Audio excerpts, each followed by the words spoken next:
We are in game number 2, guys. What is up? Welcome back. More Detroit. I mean, not Detroit. Jesus. More Red Bull Global Qualifiers. I'm still like in last week's mode.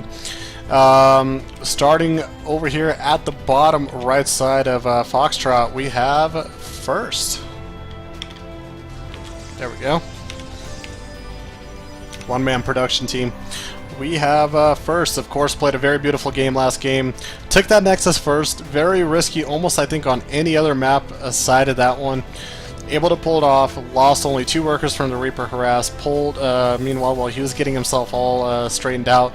First took a third base. Got a very early efficient econ out. Good upgrades. Good everything else. Eventually, the force bait became a little bit too much for Polt to want to or be interested in engaging heads up, but I think also it comes down to that where we didn't see many ghosts that game. Remember, we didn't see really that many ghosts. We saw a very late Ghost Academy as well.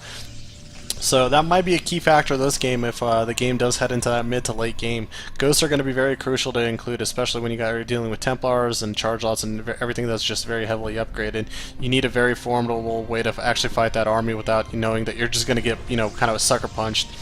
So he's, of course, facing off against the Terran player down at the bottom left side of the map. He is CMStormPolt.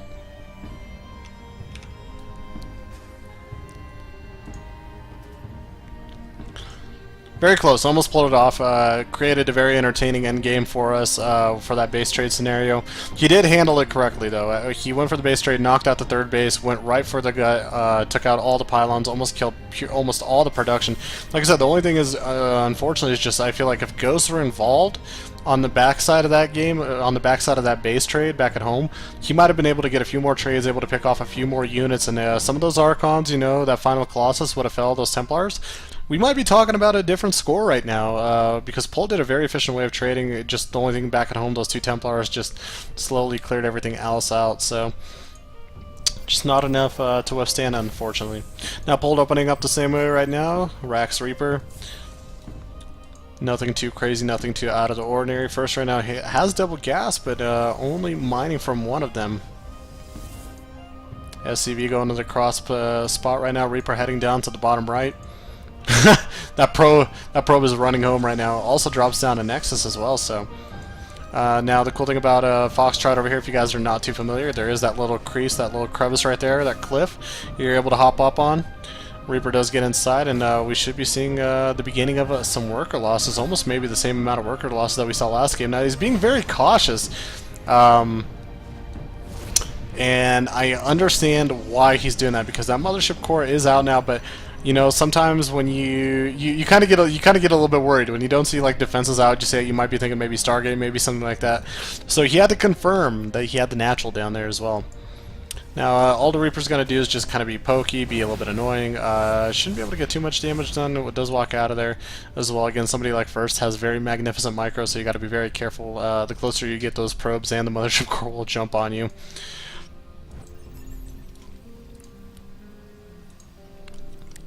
Polt, of course, adding that second rack, so we should be seeing that third one followed up very shortly as well.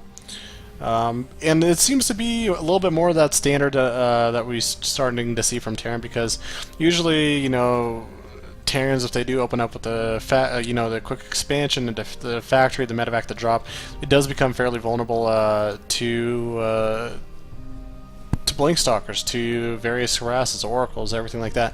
By getting those Raxes up very early, you're able to formidably defend against oracles, or you should be able to. You're able to defend against Blink Stalker play.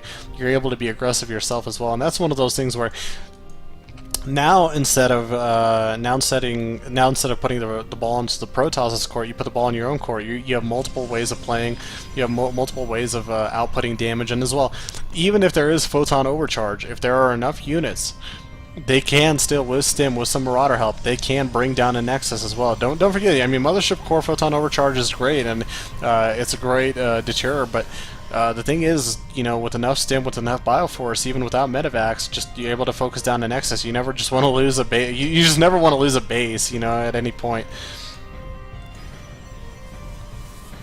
Stalkers coming down from the low ground over here. We'll see how much they're going to be able to get done. Mothership Core floating down towards the natural. Almost a very similar scenario right here that we saw from last game, that Marine Force. It looks like 1, 2, 3, 4, 5, 6... Polt, stop moving. 5, 6, 7, 8, 9, 10. Okay, so about 10 Marines, sending them across. Photon overcharge activated. You know, loses a Marine. That's not bad. Loses a Marine, forces the photon overcharge. That's not too bad. Again, energy is free, but again, what that does is it forces First to start recovering more and more energy if he plans to, you know, defend 2 locations. By the time this starport is out and he's got the double drop going, he could fly within the main, force, you know, he could force a photon overcharge inside the main. He could force it within the natural, and then he'll, you know, Polt could just fly in and go into the other location. He's got a lot of opportunity ahead of him. Again, this is a decent map actually overall. Again, very wide, natural. Not your typical easy wall off that you usually see, but you know, it's very interesting. I don't know. I like this map at least better than Deadwing. Because it's a 4-player map, it does have a little bit of size to it, which is really nice. But due to the positions, Polt can't be too upset. I mean, when you're in these positions, you're facing parallel to each other, and for Polt, it's nice because his direct flight path is right inside the main base, right under the natural. First, he's actually got to move across to actually like hit this natural base. He's got to clear the rocks as well to have actually a very efficient path of his own.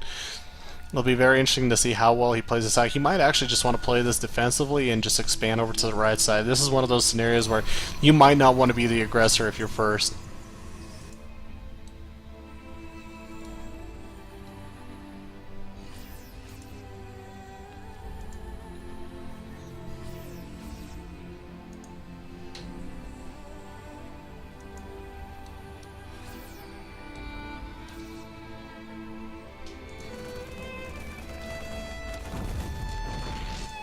Polt dropping the 3rd base.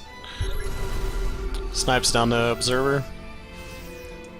Ooh, this creates a very tricky scenario right now. Well, like I said, right now, this is not a bad time. Push in right now. Push in right now, force the photon overcharge, lift inside the main base. He's got to notice the energy right now on this mothership core. I don't know. Well, we do have a Warp Prism flying in on the bottom side of the map. I think Polt just noticed it. Stims up, tries to hit it from the backside, but not able to catch it in time. Now we do have these Zealots coming up, dropping right on top of the Marines. Very nice. Very smooth play. Lifts those Zealots back up, microing really well against that. Needs to run out of there for the time being, though, because he could be in a little bit of trouble now. I don't know if First sees this with a pylon. I don't think he does. Neither does Polt. Wait, Polt just finds out about it. Okay, Polt found the pylon.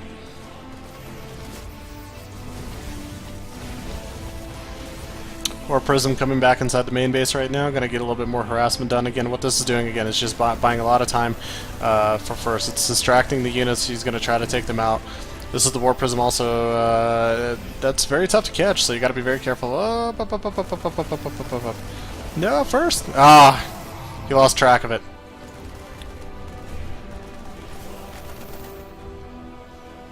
Yeah, Polt definitely this game is in a lot better position, but he does have to be careful how he forces his engagements, because this game there are those Templars out there a lot sooner this game with Storm already almost available for him. Upgrades though a little bit later this time around for First. He's got the +2 armor, but his plus attack is definitely a lot later than it was last game.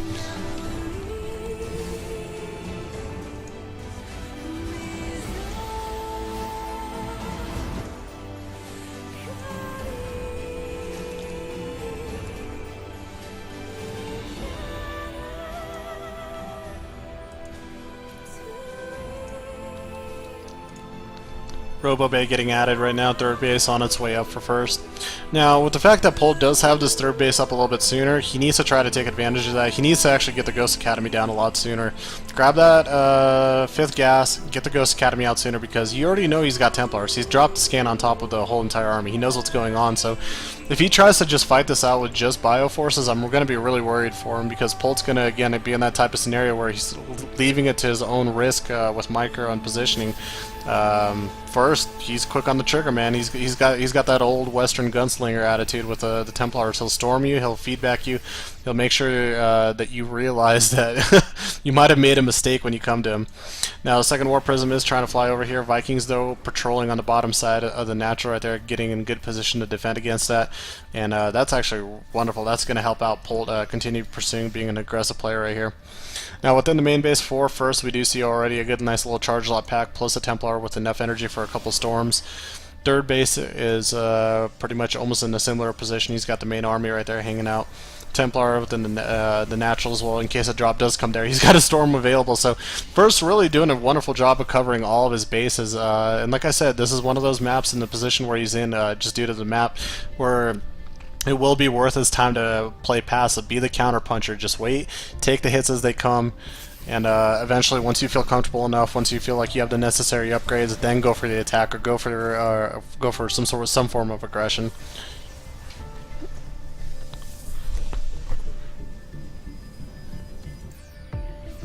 And I know we got a little bit of people, you know, this guy sucks, this guy's awesome. If you guys, you know, hey, if you don't enjoy the broadcast, you don't enjoy the broadcast. No biggie.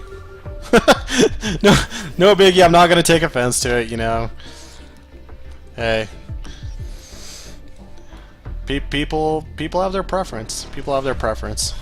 Even I have my preference, you know. Hey, like sometimes I'm a little bit more open about it than I probably should be, but hey, like even I have my own preference on who I like, who I don't like to listen to, even from anywhere from the community to the professional scene. Don't blame me, guys.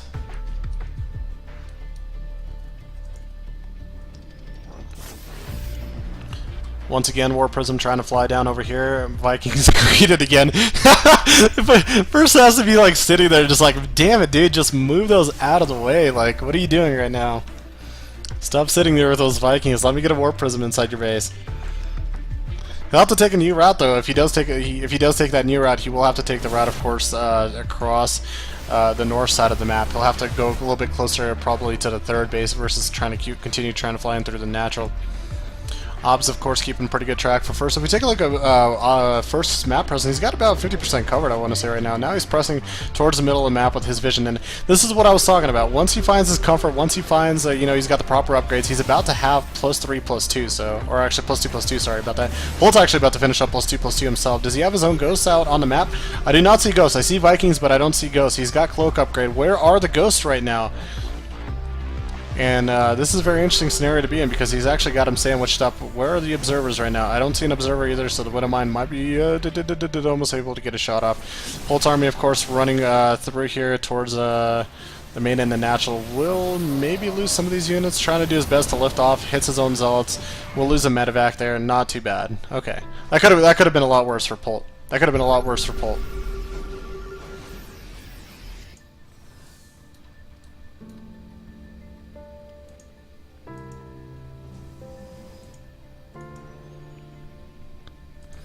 Bolt right now adding the 4th base, also as well getting a 5th orbital, as well as the 6th command center getting built in the middle of the map. 3/3 upgrades underway, finally starting to add some ghosts, man. This is what I'm worried about. Until he actually gets some ghosts out, gets his EMPs out, this is one of those things you got to be very, very worried about. Now, Polt doing a pretty good job of keeping track of the map coverage right now, holding a marine over at the north side of the base. He's got Widow Mines planted here and there as well. So if War Prisms or anything else like that does come out, he should be able to spot it. Now, the one thing over here, okay, there we go. He's setting a drop down here. I was about to say, I'm like, I hope he keeps maybe like a turret or a Viking or something around here, because once again, now this area is opened up for War Prism harassment. Main army in the middle of the map. Here comes the drop over here. Storm kind of landing right there. Feedbacks landing on a couple of those medevacs, or actually one of the medevacs. So majority of the force though still alive. This is going to force a drawback right now from first. Right now he's going to have to actually deal with this and focus on Templar Archives. He's going for the robotics bay actually right away. Going for the Templar Archives I feel like is more important, but he should be able to get it anyways. Now going for the main Nexus. Meanwhile over here in the middle of the map, losing a few of those units, I would assume he got him stormed down. We need that. We need like, I need a knobs and I need a multicam like perspective, so we can keep track. I need to actually, if you guys remember that old school like the MLG multicam, that's what I need right now. I wish I had that. Put like a follow command on like one of these armies over here, and like meanwhile just like pay attention to what's going on over on the other side of the map. Pretty good hold by first though. You know, he loses the Templar Archives. It could have been worse. Robotics bay, all he has to do is rebuild them. All it does for now is just going to hinder our Templar production, Archon's potential as well. No big deal because he's basically almost maxed out. He's sitting at 188. He's getting his 3/3. He's got a 4th base up. He's going to start banking basically, and that's one of those beautiful things you love to have as a Protoss player, is your bank, because you know if you get into that engagement, you're going to have enough resources to formidably just do that massive warp in once again. Polt, interestingly enough, has a Raven with him as well, hunting down units, hunting down observers. Could, of course, throw down PDD and a Seeker Missile. We do have some units coming out right over here. Of course, throws down the scan, knocks out the observer. Ghosts are cloaked up. The only thing really, even when they're cloaked up, man, that one cannon just helping him out enough. Storm on top of the army takes out a good another chunk of the force. Good EMP right there as well. Good second EMP right there. I don't know if he's got any Templars still sitting under him. Pops the Guardian Shield. He's going to try to fight this. Raven does go down. Colossus are walking right under the Viking. The shots are going to come a lot quicker to them. Vikings, though, eventually are cleared out. One Colossus does live. Finally does take it down. The continual units are pressing back now. It's going to be up to Polt to micro. How well can he micro back from this? And he does pretty decently. Remember, Polt does have a lot of scans available for himself, as well as also mule production, so you can kick in his economy as well right now. Floating over to the other base, there are already pylons scattered all over the place, so first we'll be notified about this. The one thing I'm worried about for Polt right now, until he can get more units out, he's got too many medevacs for himself. He's got a lot of medevacs, but not enough units on the ground. Meanwhile, over here first, he's got units, and he's ready to press and push, and you can see already we have Templars with a lot of energy trailing. The Zealots catching up. They're going to be heading over to that north-left side. Meanwhile, Polt says, well, you're going to go for me. I'm going to go for your head as well. One Templar in position. Storm just in time before he goes down. Didn't really have a lot of shields. Colossus actually walks down that ramp. Eventually does get sniped down. Once again, one of those unfortunate scenarios for Polt because he just has to deal. It's almost like watching last game all over again. He's like he's trying to do the best he can possibly with drops. First keeps holding him off for the most part, getting quite a bit of damage done within the main right now. Picks off once again the Templars archive, the robotics bay. We'll pick off the main nexus as well. First is pretty scattered right now. Polt's trying to head over to this location right here, try to get some damage done, but this army is basically ready as well. We'll fight it out. Force field's off, some of it catches a little bit here and there. Meanwhile, the main army still over here within the main base, picking off as many production facilities as he possibly can. Charge lots are kind of doing a little bit of damage, but not enough. Now the medevacs are without energy, so the more sims he uses, the worse it's going to be off. But takes out the forge with the upgrade, takes out the additional pylons over here. We do have more and more warpins coming in. The Archons kind of coming to help out. I feel like First is losing a little bit too much right now to this drop. To that point where, you know, he lost the robotics bay, he lost the Templar archive, he lost a couple of pylons and a couple of gates, was fine, but now he's like losing that whole bottom half. He lost the forges as well. Like, this cleared out and opened up so much opportunity for him. Now, meanwhile, over here on this side of the map, we do have Planetary getting taken down, Archons and Mortals pressing through.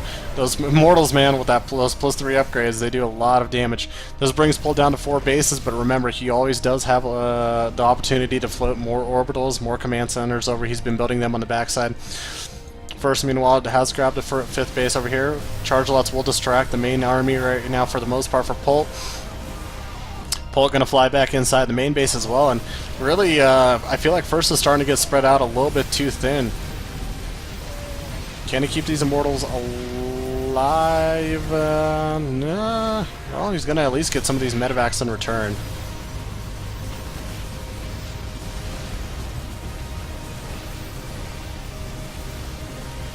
And yeah, this is bad. This is bad right here. Because this isn't a base trade scenario. This isn't a base trade scenario like last game where Polt was picking everything off and needed to do that desperately just to give himself a chance to win. This is, he's just picking off everything, and now he pulls back and he sits back on 4th base, 5 bases, and he's just fine. Mule the hell up out of this base right now, and I don't know what First is going to do. I don't know what First is going to do. Here comes Polt running in with a little bit of a Bioforce without medevacs. This is just to get as much damage as he possibly can get done. Beautiful job of splitting up some of that force just to pick off the worker count as well. First, finally down to 51 workers. Had a very large count on him. Bioforce trying to run away as possible, as quick as it possibly can. And as soon as the main army gets drawn out to the 4th, 5th base area, he just goes back in with the main drop. Are there Templars over here? No, there are not. Man, this is bad right now for First, man. Like, I feel for him. I feel for him. I don't see him winning this game now anymore. Here goes the final production. Here goes basically the final production of First. Cybercore is going to go down. These additional gates are going to go down. It's not like pylons are just falling right now. big time buildings. He's trying to rebuild all of these gates over here on the right side of the base, and also robo and everything else, double robo actually, because he does have a he does still have a hefty resource count, but you're looking at a very large decline, and forces some Templars to get warped in. But again, these medevacs don't have energy on them, so there's nothing really to feed back there for him anyways. Feedbacks whatever he possibly can, tickles that medevac down. Polt's going to be okay with that. Takes out the Dark Shrine, takes out the pylons, we'll take out the robo, we'll take out the natural as well. First drawing back into his natural again, and this is just beautiful for Polt how this game is working out right now. Every time that first wants to commit to an attack, he keeps getting drawn back by a very strong quadruple medevac push, and that's another one of those things, you know, Terrans notice this type of stuff. If the pros are doing this, this is stuff that you could pull off in your games, because usually, you know, you kind of herp-derp your way, like trying to fight main army versus a main army, but if you can keep doing this, slowly kind of stringing your opponent out, it's another way to win. Now, storms do get dropped on the main Bioforce right there, kind of covering his own tracks a little bit right there, a little bit too much. Colossus Immortal going to press too much. And First is actually playing this very patient. I got to give him props as well, man. I got to give him props. He's playing very patient. At this point, I would have expected him at some point to commit to a very heavy attack, just kind of, you know, do the whole go for it. And if he can't, you know, win the game with the main army, then, you know, just let it happen as it does.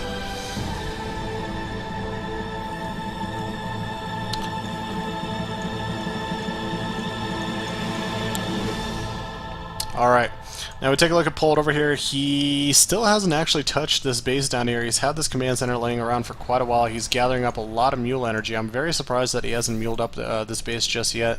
Polt does need a lot of resources. He's got a good gas count that's going to keep him alive for a very long time, but he does need more and more of those resources, especially if he keeps continuing taking some of these fights. Now, to a certain point and extent, there are no observers that I'm aware of right now over... Oh, there is one. Okay, there is one. I was about to say, I wasn't aware if there was any obs over First Army, because at this point you could almost basically go into Mass Viking Ghost. This Mass Viking Ghost will absolutely clean everything up. Now, he's going to try to maybe use this ledge to try to take out the Colossus. We do have all of these units trying to come up here. Cloaked units, of course, the ob's a little bit out of position. Hit some really nice EMPs. All of these units starting to fall apart. Bio Army still kind of living through it. No obs, though, again. With no obs, these Ghosts will reign supreme for the time being, and they're doing a really nice job right now, clearing actually absolutely everything out. PDD is sucking up some of those Stalker shots first, calling the GG down to 56 supply.